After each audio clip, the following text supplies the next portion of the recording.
Bartholomew Town, bringing Rhode Islanders closer to their world since 2018. Brought to you in part by the University of Rhode Island Online, Newport Film, Half Street Group, Navigant Credit Union, and the Audubon Society of Rhode Island. Bartholomew Town. Welcome into Bartholomew Town. I'm Bill Bartholomew. So as the budget begins to take shape here in Rhode Island, there's been an interesting element that's been flagged in terms of a tax increase on what many people would call harm reduction products, smoking alternatives, whatever it is. At the end of the day, Zyn is probably the most conventional way of looking at it. Those are essentially pouches that contain nicotine that you put in your mouth.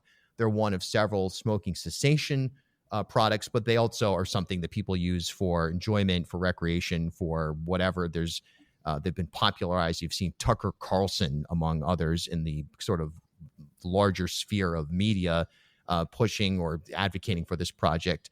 And look, there's a tax increase built into the budget. It seems capricious on a certain level. Ultimately, at the end of the day, something like a $4 increase per tin of this product, whether or not you advocate for the product or not, just on the surface level, it's an interesting increase to note for sure, because again, it does seem somewhat capricious. You wonder the science behind it. Dr. Brian Erkkila joins us today with, I guess let's do this. Why don't you give us your involvement in all of this, your background, any disclosures that you have, and then we'll get into the conversation. And thanks for your time today, Doctor. Yeah, sure thing. Thanks so much for having me on, Bill. So my name is Dr. Brian Erkkila. I'm a neurobiologist by training, but I've been studying nicotine and tobacco for about 25 years, both at the National Institutes of Health and at the Food and Drug Administration, where I was lead toxicologist, studying and regulating things like tobacco products, cigarettes, nicotine pouches, e-cigarettes. Right now, I am the Director of Regulatory Science and Scientific Engagement for Swedish Match, which is an affiliate of Philip Morris International. We are the manufacturers of Zyn. I just like to get out there and explain the product, explain the science behind the product, and kind of what these policies can do.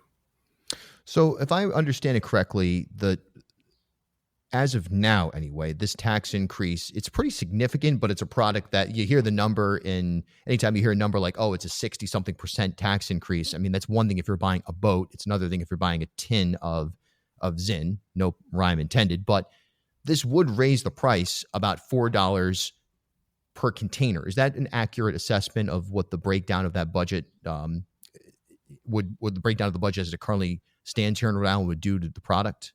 Yeah, I mean, we don't have exact final numbers, but just to give it sort of a frame of reference, it would go from about $6 up to about maybe $9.20, $9.50, something like that.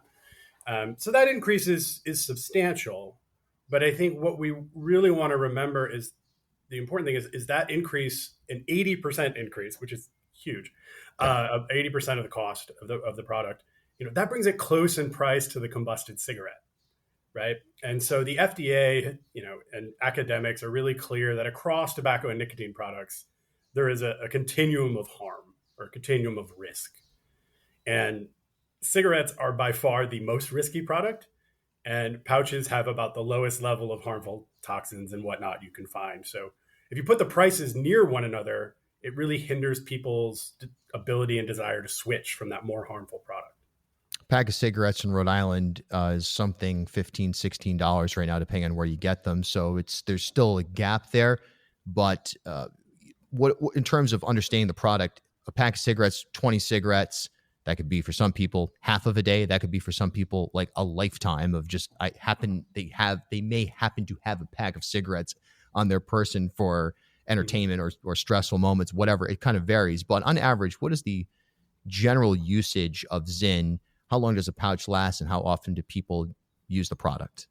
Yeah, so the product's really simple, right? So just first to give you that, we use tobacco leaves and we extract all the nicotine till it's about 99.9% pure. So it's pharmaceutical grade product, pardon.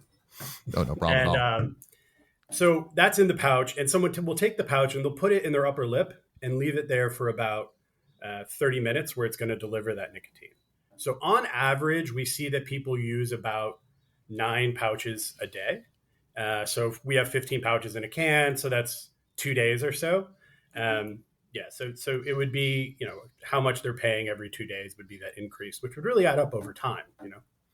There's right now in the latest data available from the Rhode Island Department of Health, there's about a 9.5% reported adult smoking rate in the state of Rhode Island. I would argue that that's much higher, probably in reality, if you just use anecdotal numbers. Again, define smoker. Is that a person who occasionally smokes? Is that a person who smokes cannabis products? Is that included? If the cannabis is mixed with tobacco, that is a common thing that occurs as well.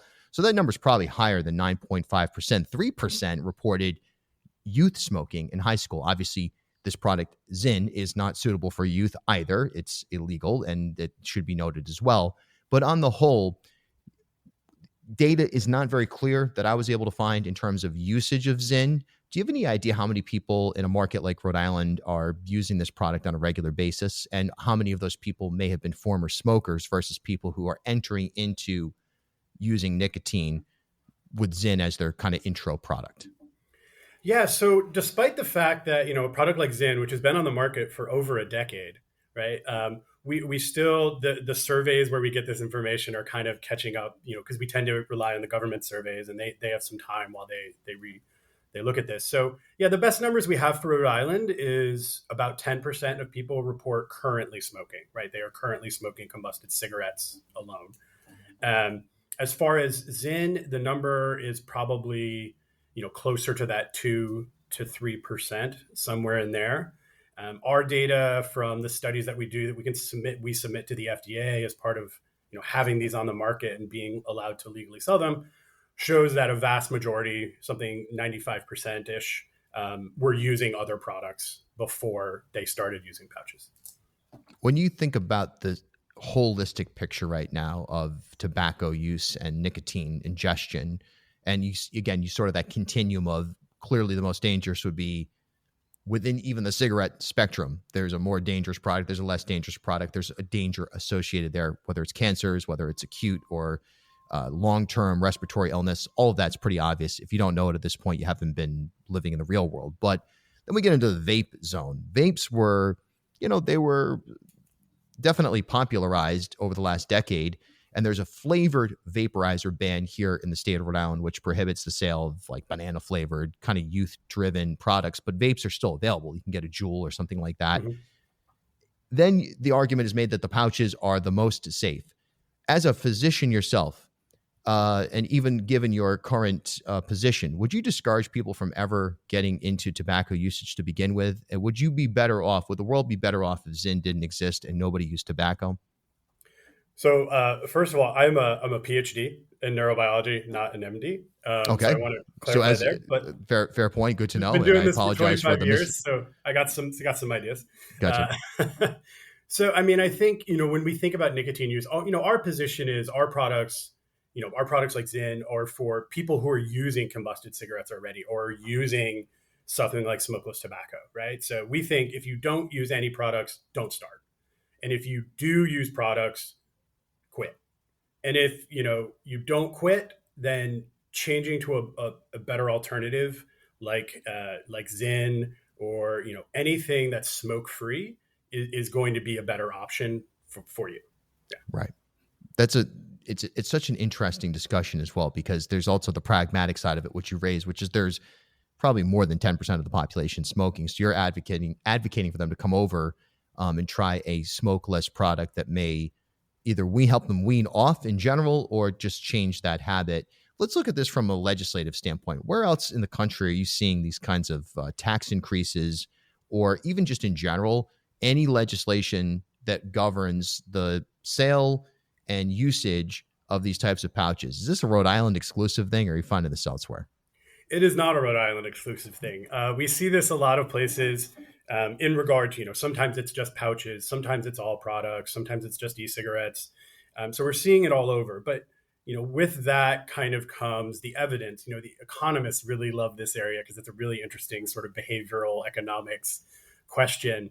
And we see what happens. So when you have restrictions on these products, be they a large increase in taxes like they're proposing in Rhode Island, or banning those flavors, it has the effect of making them less appealing and harder to get. And large reviews done by Yale and University of Missouri they've looked at all these policies, and when they go into effect, you will see a reduction in use of, say, e-cigarettes or smokeless tobacco. But you also see sometimes an increase in the use of combusted tobacco products like cigarettes. And so it's kind of, counterintuitive. A lot of states right now are facing these budget crunches, and it's sort of a knee-jerk thing to go to tobacco and go to those sorts of areas. But we really should be following the science as far as public health is concerned, right? The initial proposal in Rhode Island was to increase the tax on combusted cigarettes, right? Again, kind of moving people away from that more harmful product that's killing a couple thousand people a year in Rhode Island. It's causing disease. It's really tough on people. That was rejected. In its replacement, we got this incredibly large tax on things like nicotine patches. Yeah. Well, it's one of those things too. I mean, we have a healthcare crisis in Rhode Island. I'm not sure if you've been briefed on this or not. It's national. It's not exclusive Rhode Island, particularly here, even though there have been some last minute changes to it. The reimbursement rate, we've got a physician shortage. We've got major clinics that are just closing. 25,000 patients are now without a primary care physician after a major healthcare organization closed. Weird stuff happening in the sector by and large at the macro level, bankrupt institutions. It's a crisis here. And so the more people that are ingesting dangerous material, whatever it may be, based on cigarette usage, it may be based on diet, it may be based on exercise, footwear, all of these different things. You would think that a utopian society would do everything they could, particularly in a healthcare crisis, to move people towards the safest options.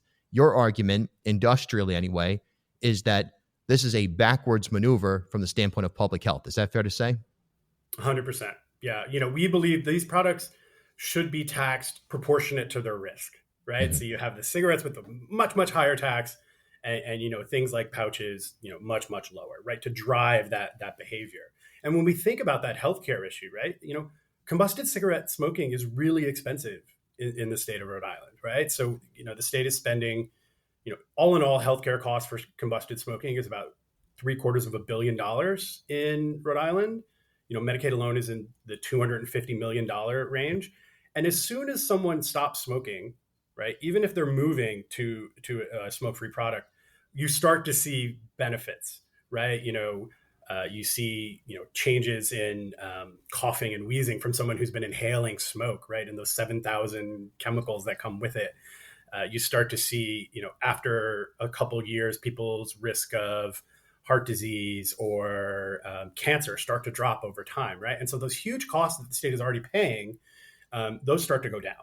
And this policy is not going to do that. In fact, Swedish Match, we're really proud. We come from the Swedish experience is what we call it in Sweden. And in Sweden, they use tobacco products kind of at the same rate that we do here in the United States. But their smoking prevalence is down near 5%, right? Mm. And their smoking-related disease costs are much lower. It's not that we've told people you can't use nicotine. It's just that they've already followed that harm reduction pathway, and it's paying huge dividends for the country. We would love to see that same thing happen here in the United States with a move away from the combusted product. It's a bit anecdotal. There's some science behind it. I've definitely read some papers on this, but I don't think that, for example, Nature or anybody has published a detailed paper on the benefits of nicotine in recent times, but there are at least anecdotal documented benefits to ingesting nicotine as a stimulant, as a brain function. Podcaster Joe Rogan, a pop podcaster, obviously zillions of people listen to the guy. He's made this argument before.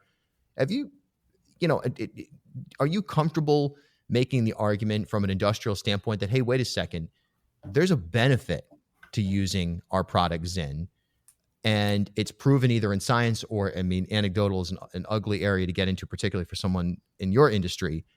But is that fair to say that there are benefits to using nicotine?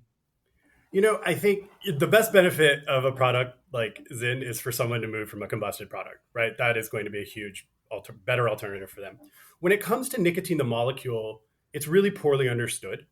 And there's a good reason for that, is that, for the last 100 years, before like the last decade, we mostly got nicotine from a cigarette. So when we think about nicotine, it gets conflated with that combusted cigarette. So we know nicotine doesn't cause cancer. We know that it has transient effects on the cardiovascular system, but that, there are people who shouldn't use it. Anyone who is, underage, under 21, absolutely shouldn't. People who have maybe medical conditions already, or someone who might get pregnant soon, that's definitely not a place to be.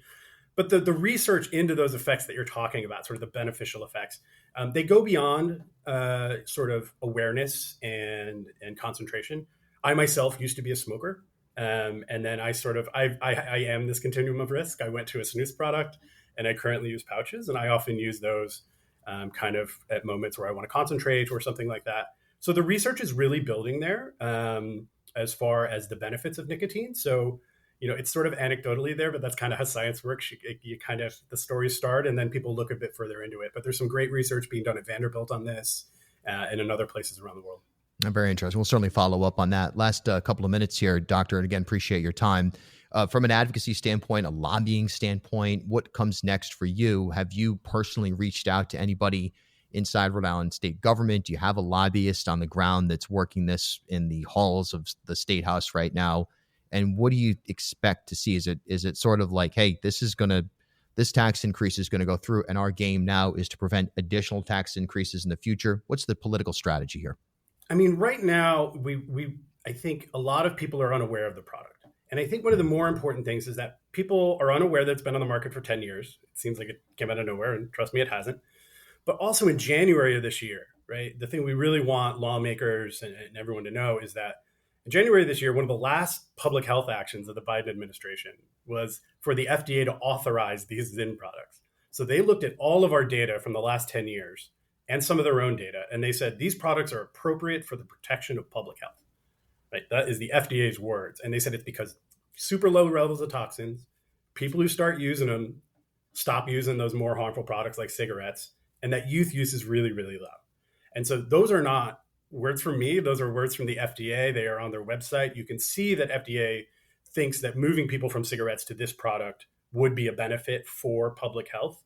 And we're on the ground. We're helping explain this to legislators that this is something the FDA has said, that this is a good move. You should not be making these products harder for people who smoke to get. The other thing I really want to explain is to folks in Rhode Island is that Rhode Island's been really great on harm reduction. When it comes to things like opioids or sexually transmitted disease or something like that, Rhode Island's been really progressive and great on that. And so, but when it comes to people who smoke, this sort of sends the message, you should know better. You can quit cigarettes or you can die. We're not going to make it easier for you to get these other alternatives. So, I think if there's people in the state who use this product, they've seen this help them stop those more harmful products, I urge them to reach out. We will be doing the same on our end. But no active plan from a lobbying standpoint right now is in the closing days here with this budget. Do you imagine that there'll be wheeling and dealing happening behind the scenes at downtown Providence, late night Capitol Grill, sitting there making deals on this? Or is this sort of like all right, well, we're here now. Let's try to put up the sandbags so the flood doesn't continue over future budgets? I mean, I think, my job is to explain the science behind these products and the role they can play. But we will be reaching out to as many people as possible to help them understand that this policy could be counterproductive to public health. And that's what we've seen where other measures have been implemented around the country. Gotcha. Doctor, thanks so much for your time today. And an interesting topic, no doubt about it. It's the intersection of public health and just fiscal realities here in the state. And you wonder at what point there are sacrifices being made. Again, I don't know. I'm certainly not capable with my skill set of analyzing the molecule nicotine and breaking it down in different capacities. We appreciate your expertise today, Doctor, and we'll keep in touch on this one as it moves forward. Absolutely. Thank you so much. Thank you. Appreciate it. Bye. Take care. So, very interesting discussion right there, and we'll continue to monitor this story. Look, I mean, here's the thing. Folks, there's reality, and then there's optimism around a product like ZYN. I have no idea. I know people who use it. I know people who used to smoke or used to vape who use it. I know people who use it super casually. I know people who are blasting through these things. Like you see in their vehicle, like the tins on the floor, the way some people have Dunkin' Donuts cups. So So I don't know. I'm certainly not here to be an advocate for Zinn. And I'm not sure, based on the budgetary reality that we have right now, where we can make an adjustment to avoid something like this. It does, though. I will remain until I hear otherwise, and we'll certainly be following up with the speaker and finance chair and anybody else that wants to get involved in this conversation. And by the way, we also have Rhode Island Department of Health Director Dr. Larkin scheduled for. We were supposed to actually have a chat today. He's going to be on with us later this week. Something came up, so we'll have that for you later this week. We'll be sure to ask him about this as well. But I'm not here to make an argument about the product itself. I do think sometimes we end up in situations where capricious may be a little bit of an aggressive word, but we get into a situation where something's introduced on a taxation level, on a fee level, that is surprising, right? You go, well, wait a minute, where did that come from? Sometimes that can be a good move from a fiscal policy standpoint and not have a huge impact on the consumer. You want to make an argument, a couple of cents on a gas tax, all right, things like that. But really, with this particular story, I have heard from people that have said, as it's come out, as it's become more clear to the general public that Zinn is going to have an 80-something% tax increase, about $4 per tin, that bothers people. And it makes some people feel like they have been left out of a conversation. Now, where does this really fit into the grand scheme of things? It's the same argument I've made on vaping for years, which is that, well, we won't know for a long time if it's more harmful or less harmful than a combustible cigarette. Right now, it seems like it is, but wait until 20, 30, 40 years from now till we can have comparative data that is actually able to examine it. I think the same would be for something like a Zinn product over time. How many people use it? What are the health outcomes there? So on and so forth. But just on that level of government, interesting conversation right there with the doctor. Hey, this is Bartholomew Town. And by the way, as the doctor of philosophy, not the doctor of medicine, excuse me, right there, probably should have had that information ahead of time. And that's my fault for not paying attention to it. I'm Bill Bartholomew. This is Bartholomew Town. Remember, you can follow us across social media at Bill Bartholomew, or just search Bartholomew Town wherever you are, whether that's TikTok, maybe it's Instagram, X, Blue Sky, YouTube. I don't care. Whatever it is, we're probably there. I even signed up for Truth Social. How about that? Yeah, and the only reason I'm on there is just so I can copy and paste Donald Trump's rants and paste them onto our sheet for the radio show every day. But if you want to be my first follower on Truth Social, I guess you could be. We'll talk to you soon. Thanks, everybody. Hey, thanks for stopping by Bartholomew Town. For more content, follow me on Instagram at Bill Bartholomew.